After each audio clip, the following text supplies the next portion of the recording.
Of all the animation topics I've covered so far on this channel, I really think this is one of, if not the most important. Not only because you'll probably use it a lot and it looks cool when done well, but also because the same motions can be used to animate a bunch of other things. More on that later. Let's start simple and easy. For short hair or fur that's stylized like this, you can first draw your two keyframes, one with all of the hair going one direction, and the other going the other direction. Then add some in-between frames, using slow in, slow out. In other words, have most of your in-between frames very close to the keyframes you started with, so every time the hair or fur swings one direction, it slows to a near stop before swinging the other direction. This animation is very simple, but works well. Say you have this cat character, and you want the wind to be coming from the left or the right. Generally, you can get that effect by having the fur on each side of the head have opposite motion. When the fur on the left goes up, the fur on the right goes down, and vice versa. For the effect that wind is coming from the front or back of a character, the sides can instead mirror each other, going up and down at the same time.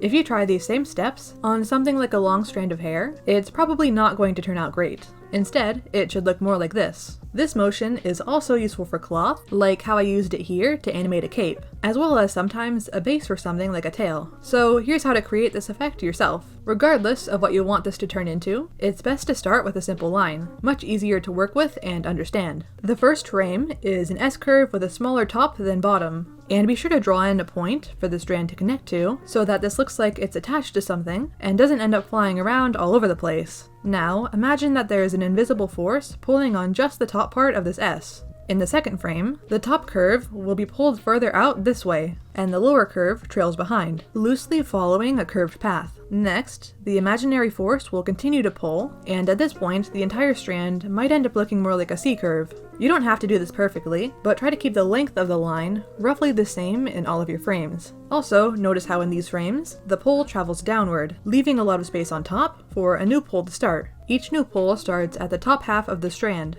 The invisible force will now let go of the first place it grabbed, and start pulling the strand in the other direction. Again, the pull will travel outward and down, and the tail trails along. Then it gets to the C-curve shape again, and a new pull starts again on the top. At this point, you should be able to reconnect the animation back to the start so that it can loop. Sometimes you can do this really easily, and other times it might take some trial and error and adjustments. Here's the animation in slow motion. What's nice is once you've got this down, it's not very difficult to do again. Feel free to try out adding some extra frames and variations on the movement. Maybe adding more frames where you want the motion to slow down. From here, you can figure out what kind of detail you want to add. If this is a long strand of hair, it helps to treat it like a ribbon, and have some thin sections of hair that break away. You could also turn this into a braid, a clump of fur, something like the things I mentioned earlier, or you could even try using this motion as a base for a full head of long hair. Like with the single strand, include hair that breaks away and gaps inside the hair shape. If you want to use this type of motion on the cat, it's best to not destroy yourself animating each and every clump of fur separately. Instead, group together larger sections and have them follow the same curving motion together. One more way you can animate long, thick hair is starting with a curvy wave effect. The waves travel down the hair.